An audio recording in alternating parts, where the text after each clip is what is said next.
Hey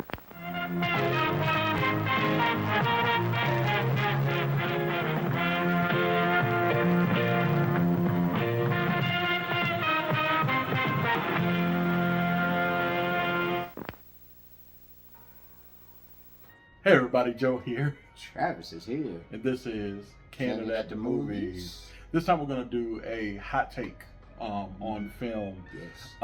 religion in movies, in film. Mm-hmm.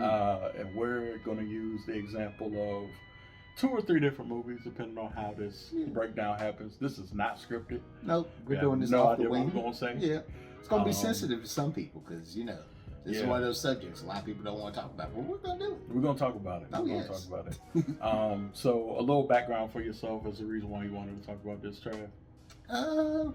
I like film. Yeah. I like all types of film. I like talking about the things that honestly make people uncomfortable. Different subject matters that a lot of people don't want to go on, or they just be like, I keep this separate from my entertainment and my life and religion. Mhm. So I like talking about that stuff. Some people probably call me a heathen for all I know, but hey, it's all good.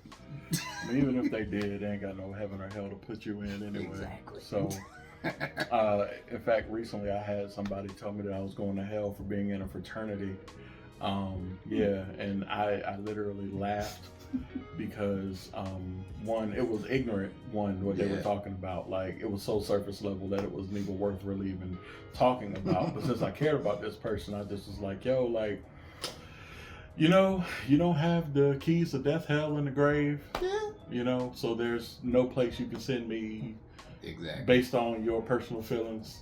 So I'm happy about that. But anyway, Give them your background. so my background is coming next, yes sir. I'm Joe. As you all know, I do a lot of things on the channel, but on this, I have another job as a pastor, and I've been spiritual almost my whole life. There were times where I would search different religions, different scriptures, different testaments of faith, searching for God in them, searching for truth in them. So I have a strong background in theology, and all the different. Theology is the study of God, for those of you all who don't know, and that's just kind of been one of my things that I really love on top of history. Definitely. So, there's that, and then my obvious love for entertainment, film, and things of that nature. Right. So, yeah. So, Travis, we just got Yes. done watching Mother. Yes, Mother, starring Jennifer Lawrence, Javier Bardem, and is directed by the very controversial director of Darren Aronofsky. Yeah. So, I've seen this movie many a times, and I fully enjoy it. Mm-hmm. This was Joe's probably first watch of it. Yeah, it was. And yeah, on this movie, spoilers if you don't know, this movie is basically about a man and a woman basically living their life and people intruding into their home for different reasons. Mm-hmm. All while this is going on, this is a movie basically of seeing the love between Mother Nature and God. And you're seeing how different stories in the Bible were told in a modern telling and how it was affecting their love. Yeah. Joe, how'd you feel about it? I actually love the movie because I think that they gave a lot of things for me to think about. Right. It was a lot of environmental storytelling. It was. And they didn't give you everything. There's still some things that I need to go back and just rewatch to see if I catch it again. I'm sure on the second watch through I will catch some things that are different, because I was just like, why is he squeezing that glass like that? Yeah. Yeah. It's a lot that goes into that, and I think when this came out in 2017, it came out at a bad time, in all honesty, because people are still on that high of seeing Jennifer Lawrence as this great young actor in The Hunger Games. And this was a strong rated R. So if you're not used to seeing any violence towards women, towards babies, towards a lot of things, you're not going to be up for it. That was extremely disturbing. It's very disturbing. Yeah. And weirdly, that's my cup of tea, sadly. But that says a lot about me right there. But but I will say, pause. On all of that, pause. was. But what I will say about this film that made me love and appreciate it was that it did a good storytelling of different things that have happened in the Bible. You saw Cain and Abel. You saw Adam with his rib being taken out. You saw him and Eve's love affair. God wanting to forgive everybody for anything wrong that was done in the movie. The destroying of the planet. Mother Earth, her heart breaking every time she sees one little thing done wrong. Yeah. And something as trivial that we do if you are a Christian and in church, the eating communion. Yeah. Communion. The image in your head gets taken away from you once you see that scene. Yeah. And honestly, it'll make probably people not want to watch the movie anymore after that. I agree. It was very disturbing. Let's talk about it on like Attack on Titan level type stuff. Okay. Yeah. But like I was telling Travis, that really has to do with transubstantiationalism. It does. There are certain denominations within Christianity that believe that when you take communion, you eat the bread and the drink of the cup of wine, that you're like, when you ingest it, it actually does turn into the flesh and blood of Jesus Christ. Yeah, that's a whole lot. Yeah. That's a whole lot. That's a whole lot. So for them to take that and make it a literal, like, this is what's happening. And yeah. I mean, just the squelch, like when they... Oh, yeah. It does not hold back on the sounds or the sights that you see in this movie. Nope. And like life, you got to see that ugliness. It'll make you appreciate what you have in life and the things that you do deal with in life, to where you're just like, okay, I know there's bad in this world, but there's also great in this world. Yeah. And I feel like this movie, more than anything, highlights that, but it also does show some of the inconsistencies when it comes to Christianity, especially you seeing some people taking the word and using it for their own gain. Yeah. Also seeing people become false prophets, as you did see in the movie. For one guy was just a guy on the side, and then by the end of the movie, he becomes his own pastor out of nowhere. So little things like that made me appreciate that, because it just shows the ups and downs of everything. Yeah, I say this all the time. Like, the Bible has a purpose, and it is to show the character of God, right? Yes. But people can also use that as a tool. You know how you have a hammer. A hammer you can use to hammer in nails or pull out nails. You can also use it to hammer somebody over the head with. So it just gave that, you know what I mean? Also, the breakdown between the Old Testament, which is the Old Covenant with a wrathful God, versus a New Covenant where the Messiah came and you have more grace and mercy, which is where that forgive them came from. Because Mother Nature ain't as forgiving. No, she was ready to end everything multiple times, if you catch the movie reference. Bruh, the shaking. Yeah, the shaking was crazy. The shaking and her home being her heart. And every time you see the movie, the heart starts getting darker and darker, and it starts beating slower and slower. That was ideal. Yeah, it was. That is good storytelling. Yeah. Yeah, I don't care what nobody says. That's good storytelling. That's good storytelling. I mean, it's a good movie. I think it's a good movie, as disturbing as it was. I mean, I can't say I recommend this to everybody, but I recommend this strong people. For those folks who have a stomach on them. Please watch this movie and discuss it afterwards. It's worth a discussion. Yeah, definitely worth a discussion. So why did old boy was that like the Garden of Eden, when he like put the wood blocks up against the door, protecting his sanctuary? Yep. That's what I thought. That's exactly what I thought. So once Adam and Eve did what they did, destroying his perfect world, he locked it up. Yep. Yeah, but strangely, this movie does give hope at the end. It does, because even when Mother Nature dies and is destroyed, as long as God exists, He can create another Mother Nature, I guess, and because ultimately, like, nature never sinned. That's true. You know what I mean? Nature was just doing what nature does. Yeah, it was existing. Yeah. Yeah. And in a more messed up turn, with him restarting it, it also puts him kind of in the bad world of a person that may consider themselves an atheist. Mm-hmm. They may look at him as like him being a devilish person because he's just restarting the whole thing all over again to go through the same cycle. Yeah. But I think that's a the lot thing. of different ways you could go with this. I think that's the thing because I was agnostic at one point myself, so I also understand what that is. It's like I would ask a question. Now, this is a question that is very controversial and heretical. Is why would God create man if he isn't selfish? Yeah. You know what I'm saying? That is true. And one thing that God did create man for was for his glory. Yeah, and that got played up a lot in this. It did. It did. You're just see me. Yeah. Wow, that really says it right there. You picked it up now? I picked it up. Yeah. Oh, goodness. Yeah. That's a good one right there. Yeah. So that's one of the reasons, that's one of the purposes of humans, according to my religion, and also other religions as well out there. We are created for his glory. We are created to worship him. Mm-hmm. We are created to praise him. That's one of the major reasons. But another reason was another thing that you may not have picked up is he created mankind to reign over the earth. Yeah, because everyone was taking over everything at the house, so that does make perfect sense. Yep. So the house was everybody's. Mm-hmm.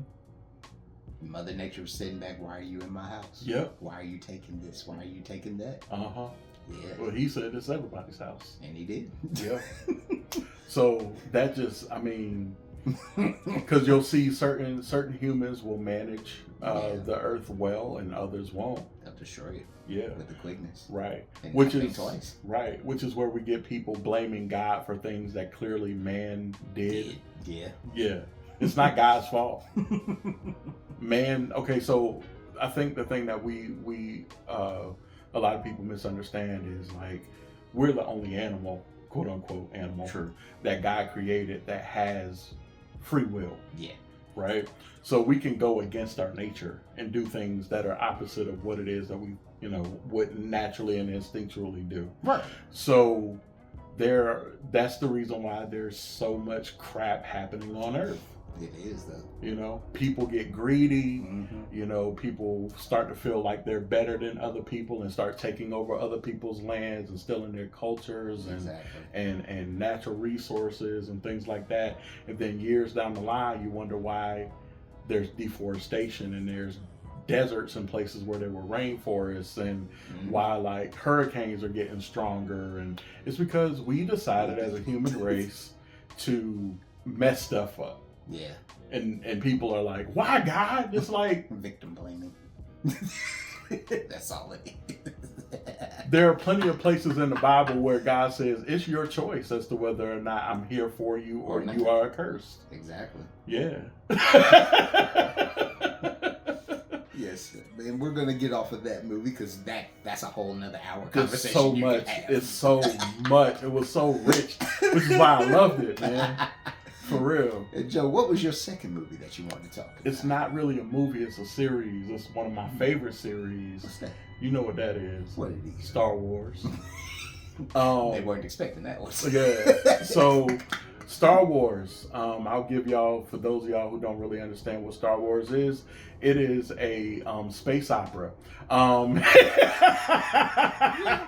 pretty much. But the premise is you have this thing called the Force. The Force is a power. It's in everything. It creates everything. Wherever there is life, the Force exists, right? Yes. So you have certain people who have the ability to manipulate the Force and certain people who can't. Those people who can are, normally kidnapped by the Jedi in order to train them in the way of the light side of the Force. Yes. And then you have the Sith, who are kind of the opposite.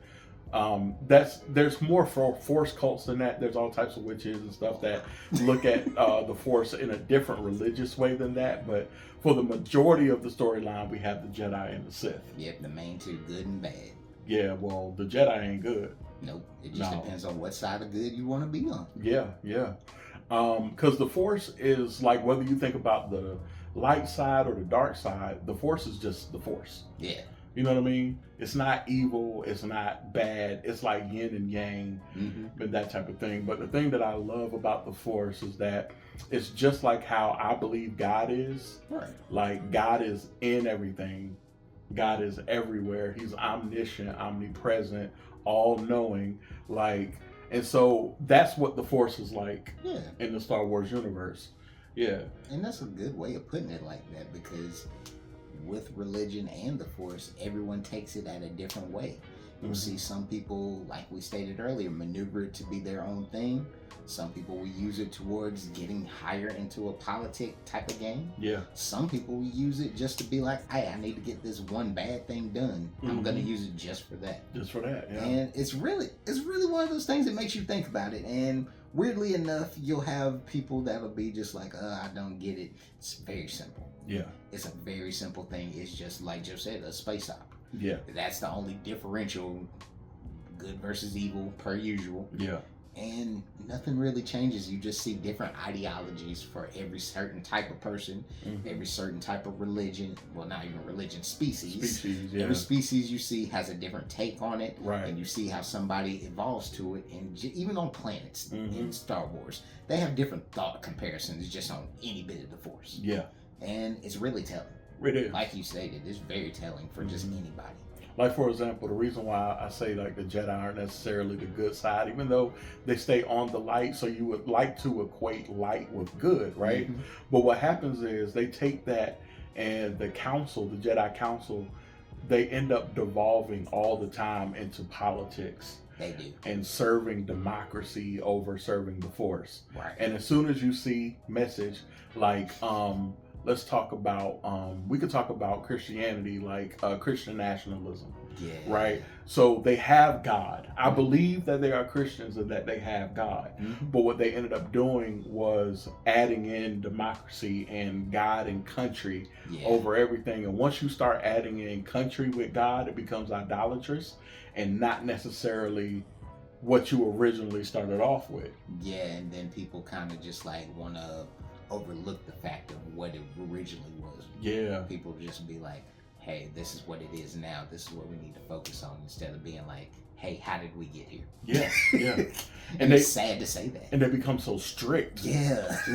when in all actuality, there's so much freedom in the Force, but they become so strict because of, I don't know, trauma or trying to gain power. Yeah. Or, you know. Yeah, and if you're a Star Wars nerd, just look at how the first 3 episodes compared to 4, 5, and 6. Yeah.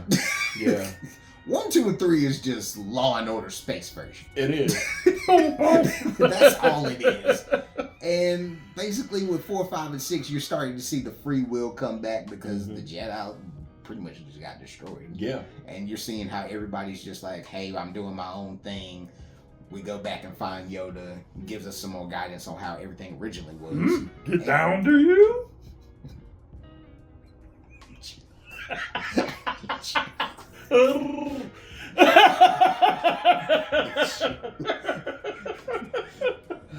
But more than anything, with something like that, it really makes you look at everything in your life to where you just like, I see this is in my life is just a Star Wars episode. Yeah. To where it's just anybody I can pick to be like, oh, there's the Jar Jar Binks in our world. Yeah. Oh, here's the Emperor of right now. Yeah. Yeah, it's really good that you compared it like that because it makes perfect sense. Right. And you would think that the Sith are evil and that they wear horns and that, no. Like, it's just like Lucifer in real life. Like, well, not in real life, but I'm just saying. It's like Lucifer was the most beautiful angel. Yep. So what the dark side is actually attractive. Yeah. Because it's an easier way to get where you're going. It is, sadly. Yeah. But it's like a drug. It's like crystal meth. Like, yeah. Once you take that one hit, you are addicted. And it becomes too much for damn near everybody that goes there. Yeah. I mean, hell, Force Awakens, that was making the dark side look like Nazis. Man, for real. Like that. And don't you say they didn't. You look at that imagery. Yeah, it's like there's a lot of correlations between them and history and like what's happening in real life. and all that. So yeah, like you say, history repeats itself. It just has a new coat and color.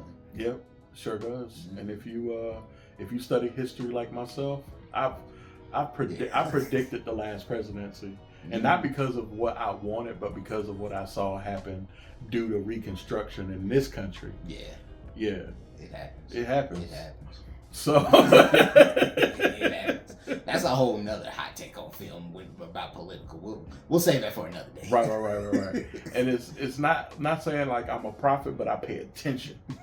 You know what I'm saying? Yeah, that says enough in just paying attention. I just pay attention.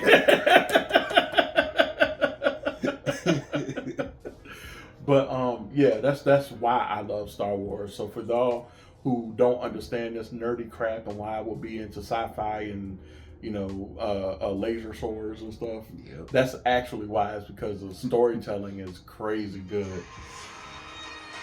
And that's my wife calling me. But we'll edit it out. Editor Travis, you got it.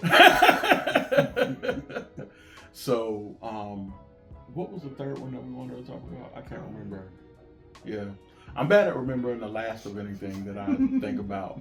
But you want to go ahead and end it here since we had a good little 20-minute conversation? Yeah, I can edit it out and I'll just be like this. But yeah, that's all we're gonna really talk about on this one, because we could have went further into this. We could have even talked about Passion of the Christ and how that movie. I'll just say this about Passion of the Christ. This is all I'm gonna say. We're gonna end the video. We should not have hyped that up as churches to carry the kids to or make this a long event. That was soft. Mm-hmm. If you can carry your kids to watch that, you can carry your kids to go watch Soft if you felt that. But that was 2003. Yeah. We're not going to talk about that. That's for another day. Yeah. But hey, like I said, this is Travis. I've been Joe. Hot Takes on Film. We'll probably have some more crazy conversations like this. Hope to hear back from y'all. Peace. Have a fantastic day. Peace.